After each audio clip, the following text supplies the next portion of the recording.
శుక్లాంబరధరం విష్ణుం శశివర్ణం చతుర్భుజం ప్రసన్నవదనం ధ్యాయేత్ సర్వవిఘ్నోపశాంతయే.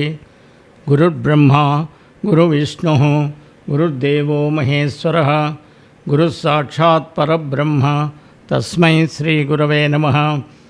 వ్యాసం వసిష్ఠనప్తారం శక్తేః పౌత్రమకల్మషం పరాశరాత్మజం వందే సుఖతాతం తపోనిధిం. నారాయణం నమస్కృత్య నరం చైవ నరోత్తమం దేవీం సరస్వతీం వ్యాసం తతో జయముదీరయేత్. వసుదేవసుతం దేవం కంసచాణూరమర్దనం దేవకీ పరమానందం కృష్ణం వందే జగద్గురుం. భాగవత కథాసుధలు 155వ భాగానికి స్వాగతం సుస్వాగతం. అఘాసురుణ్ణి చంపాక శ్రీకృష్ణుడు గోపాలుడు ఆవులతోటి దూడలతోటి కలిసి ఒక సరస్సు దగ్గరికి వెళ్ళారు. ఆ సరస్సు ఒడ్డున చల్దులు ఆరగించారు. ఈ చల్దులు ఆరగించిన సమయంలో అక్కడున్న ఆవులు దూడలు కనపడటం లేదు. ఆ సమయంలో శ్రీకృష్ణుడు అంటున్నాడు, వినుడో బాలకులార క్రేపులు అటవీ వీధిన్ మహాదూరంబు చెనియన్ కోమలఘాస కాదన రథోత్సాహంబుతో ఎందున్ పోయెనో ఏమయ్యెనో క్రూర జంతువులచే ఏ ఆపదం పొందెనో కనితెత్తున్ గురు కుడువుండు చల్ది కొరతల్ కాకుండా మీరందరున్. ఓ స్నేహితులారా, దూడలు ఏమైపోయాయని భయపడుతున్నాం. అందువలన మీరేం భయపడకండి. మన దూడలు ఈ అడవిలో లేత పచ్చిక మేయాలనే తాపత్రయంతో ఉత్సాహంతో చాలా దూరం పోయినట్టున్నాయి. ఎక్కడికి పోయాయో ఏమయ్యాయో, అడవిలోని పులుల వంటి భయంకర జంతువుల బారిన పడ్డి ఇది నా కీడు పొందాయో. నేను వెళ్ళి చూసి వాళ్ళని తోలుకుని వస్తా. మీరు ఇంతలో చద్దిని పూర్తిగా తింటూ ఉండండి అని చెప్పి ఆ అడవిలోకి ప్రవేశించారు చిన్ని కృష్ణుడు. ఆ కృష్ణుడు ఎలా ఉన్నాడంటే కర్ణాలంబిత కాకపక్షములతో గ్రైవేయ హారాళితో స్వర్ణభ్రాజిత వేత్రదండకముతో సత్పించధామంబుతో పూర్ణోత్సాహముతో ధృతాన్న కబలోత్ఫుల్లాబ్జహస్తంబుతో దూర్ణత్వంబుననేగే లేగలకునై దూరాటవీధికిన్.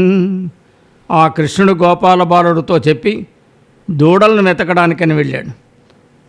ఎంతో వేగంగా అడవిలోకి వెళ్ళాడు. అప్పుడు కృష్ణుడు ఎలా ఉన్నాడంటే జులపాలు చెవుల వరకు వేళ్లాడుతున్నాయి. ఆ వెంట్రుకలు, తల వెంట్రుకలు, మెడలో రత్నాల హారపంక్తులు మెరుస్తున్నాయి. చేతిలో వెదురుకర్ర బంగారు కాంతితో ప్రకాశిస్తోంది. శిరస్సు మీద నిమలిపించం దండలా ఉంది. ఎంతో ఉత్సాహంతో పెడుతున్నాడంటే తిందామనుకుని చేతనున్న అన్నం ముద్దను కూడా అలాగే పట్టుకుని ఉన్నాడు. చెయ్యి వికసించిన పద్మంలా ఎర్రగా ప్రకాశిస్తూ ఉంటే ఆ అన్నం ముద్ద మాత్రం తెల్లగా వెలిగిపోతోంది. అలా శ్రీకృష్ణుడు అడవిలోకి వెడుతూ ఆలోచిస్తున్నాడు.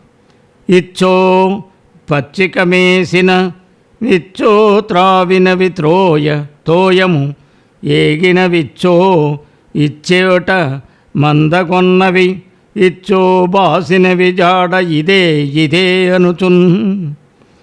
మనం తెలుగులో చెప్పుకుంటూ ఉంటాం కదా, ఇక్కడే పచ్చికమేసింది, ఇక్కడే నీళ్లు తాగింది, ఇక్కడే ఏవో ఆ మందలో తిరిగాయి ఆ దూడలు ఆవులు, ఇప్పుడు ఎక్కడున్నాయి, ఇదే ఈ జాడలోనే వెళ్తున్నట్టు కాలు గుర్తులు మాత్రం తెలుస్తున్నాయి అని శ్రీకృష్ణుడు తలపోస్తున్నారు.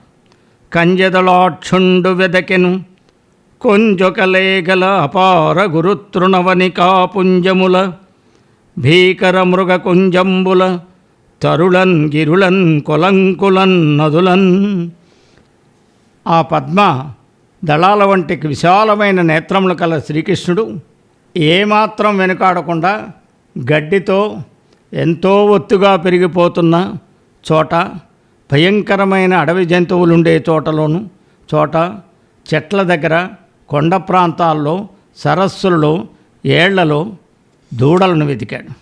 అప్పుడు బ్రహ్మ ఇలా అనుకుంటున్నారు, ఈ శ్రీకృష్ణుడు చూస్తే చిన్నపిల్లవాళ్ళ ఉన్నాడు, మేడు అఘాసురుని దూడల్ని గోపాలుని చంపినప్పుడు, అఘాసురుడు దూడలను గోపబాలుని చంపినప్పుడు వాళ్ళని ఎలా బ్రతికించాడో భూలోకంలో ఇలాంటిది వింతే అనుకుని వచ్చి ఆ కపట మానవ రూపుడైన శ్రీకృష్ణుని బలం ఎంతటిదో తెలియక, లేతే బలం ఎంతటిదో చూడాలనుకుని అడవిలోకి దూరంగా పోయిన దూడలను, అక్కడ చల్ది గుడుస్తున్న గోపబాలులను ఒక చోట దాచేశాడు. ఇది జరిగింది. అడిగేటప్పటికీ ఈయన వెతుకుతున్నారు, అన్నీ వెతికాడు. వాటి జాడ తెలియకపోవడంతో దారి తప్పి తాను గోపాలులతో మొట్టమొదట చల్ది ఎక్కడ తిన్నాడో అక్కడికి వచ్చాడు. అక్కడికి వస్తే అక్కడ గోపబాలురు లేరు, పిలిస్తే ఎవరూ పలుకలేదు. అప్పుడు శ్రీకృష్ణుడు సర్వజ్ఞుడు కాబట్టి ఆలోచించి ఈ దూడలను గోపాలను మాయం చేయడం బ్రహ్మ చేసినటువంటి వ్యవహారమే అని తెలిసినవాడై అక్కడి నుండి వెళ్తూ, వంచింపన్ పని లేదు బ్రహ్మకి చటన్ వస్తంబులన్ బాలురన్ వంచెన్ కనుం భ్రామి తన్ను మరలన్ వంచుట ఆశ్చర్యమే వంచింపన్ మనకేల తెచ్చుటకునై వల్దంచు బ్రహ్మాండముల్ వంచింపన్ మరలింపనేర్చు హరి లీలన్ మందహాసాస్యుడై. శ్రీకృష్ణుడిలా అనుకుంటున్నాడు, బ్రహ్మకు నన్ను మోసగించే అవసరం లేదు, అయినా ఇక్కడ దూడలను గొల్లపిల్లలను నాకు కనపడకుండా మోసపుచ్చాడు. నేను తిరిగి అతన్ని మోసగించడం అంత పనేం కాదు, అది ఆశ్చర్యము కాదు.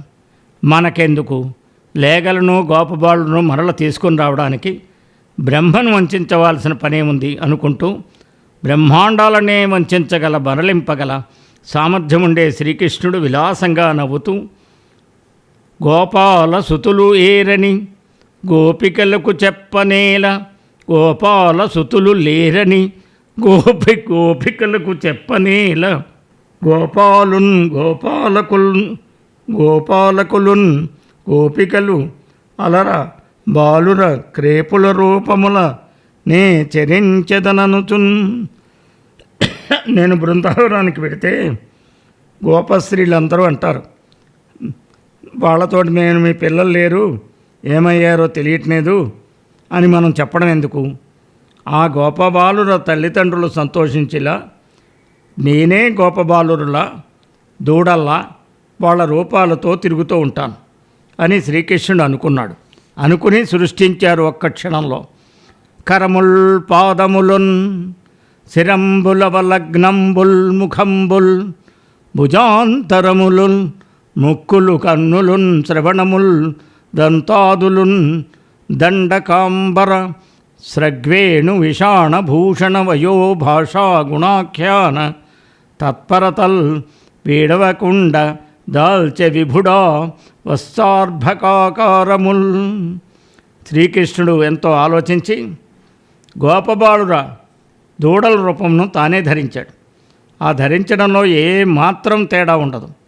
వాళ్ళ చేతులు, కాళ్ళు, ముఖాలు, నడుములు, వక్షస్థలాలు, నాసికలు, నేత్రాలు, చెవులు మొదలైన శరీర అవయవాలన్నీ అదే విధంగా ఉండేటట్టు వాళ్ళ చేతికర్రలు, కట్టుకున్న బట్టలు, వేసుకున్న పూలమాలలు, పట్టుకున్న కొమ్ముబూరలు, అలంకారాలు, వయస్సు, మాట్లాడే తీరు, స్వభావాలు, పూర్వం జరిగిన వృత్తాంతాలను చెప్పే తీరు, వారికున్న ఆసక్తులు ఎక్కడా మారుపడకుండా దూడల రూపాలను, గొల్లపిల్లల రూపాలను శ్రీకృష్ణుడు ధరించాడు. రూపంబులలెల్లనగు బహురూపకుండిటు బాలవస్థ రూపంబులతో ఏ పారుటేమి చౌద్యము చూపింపగ అతనికి ఇతర రూపము గలదే. ఈ చరాచరమైన జగత్తులో ఉన్న అన్ని రూపాలు తానే. అట్టి అన్ని రూపాలలో కనిపించే భగవంతుడు గోపాలురుగా, దూడలుగా రూపం పొంది అతిశయించడంలో ఆశ్చర్యమేముంది? అంతేకాదు, ఆలోచించి చూస్తే ఆ సర్వేశ్వరునికి, సర్వరూపకునికి ఇతర రూపమైన ఏదైనా ఉందా? ఆ పరమాత్మకు మించి అన్యమైన రూపం ఏదీ లేదు. మరలవు మనియడు కర్తయు మరలించు కుమారుకులన్ మరలిడి క్రేపుల్ పరికింపతానయై హరి మరళంజని లీలతోడమందకునదిపా. ఓ పరీక్షిన్ మహారాజా అంటున్నారు సుఖయోగేంద్రుడు, దూడలను మళ్లించండి అనేవాడు అలా చెప్పగా మళ్లించే గోపబాలురు, దాంతో వెనక్కి మళ్ళిన దూడలు అన్నీ తానే అయి శ్రీకృష్ణుడు అడవి నుండి బృందావనానికి తిరిగి బయలుదేరాడు. అక్కడేమైంది? కొడుకులు చూసుకున్నారు వాళ్ళు గోపబాలు. వాళ్ళని చూసుకుని తల్లులు ఏమని చేశారు? తమ చెవులకు ఎంతో ఇంపుతా కావడంతో వేణువు ఊదుతూ ఉన్న పిల్లలను చూశారు. పిల్లల్ని ఎత్తుకుని వాళ్ళ శిరస్సులను ప్రేమగా ముద్దు పెట్టుకుని దగ్గరకు తీసుకోవడంతో వాళ్ళలోని మాతృత్వం ఒక్కసారి పెళ్ళుబుకింది. ఆ విధంగా వాళ్ళు పిల్లలు పాలు తాగేలా కూడా ఇచ్చారు. అంతేకాకుండా ఆ బాలురు తల్లులు తమ హృదయాల్లో ముప్పుకునేలా వచ్చే ఉత్సాహాలతో తమ బిడ్డలకు నలుగుపిండితో ఒంటికి నలుగు పెట్టి చక్కగా స్నానాలు చేయించారు, మంచి గంధం పూశారు, అలంకారాలు తొడిగారు, నుదుట రక్షా తిలకాలు, కావిరి బొట్లు పెట్టారు, షడ్రసోపేతమైన పదార్థాలతో భోజనాలు పెట్టారు. ఎంతో ఎక్కువగా చూసుకున్నారు. కృష్ణుడు ఈ విధంగా వత్సల బాలకుల రూపాలను పొందక మునుపు అసలైన ఆ పిల్లలు తమ తల్లులకు ఏ విధంగా ఆనందం కలిగించారో అదేవిధంగా తల్లులకు అదే రీతిలో ఆనందం కలుగజేశాడు. ఆ విధంగా శ్రీకృష్ణుడు వారితోటి ఆ రూపాలతోటి ప్రతిరోజు గోవులను దూడల్ని తీసుకెళ్ళి ఆ మేపి వారిని సాయంత్రానికి ఇంటికి తీసుకెడుతున్నాడు. ఆ గొల్లపల్లిలోని వారందరికీ పూర్వం శ్రీకృష్ణుని మీద తమకు ఎల్లప్పుడూ కొత్తగా ప్రీతి కలిగినట్టు ఇప్పుడు తమ బిడ్డల మీద కూడా అటువంటి ప్రీతి రోజుకి అధికమవుతోంది.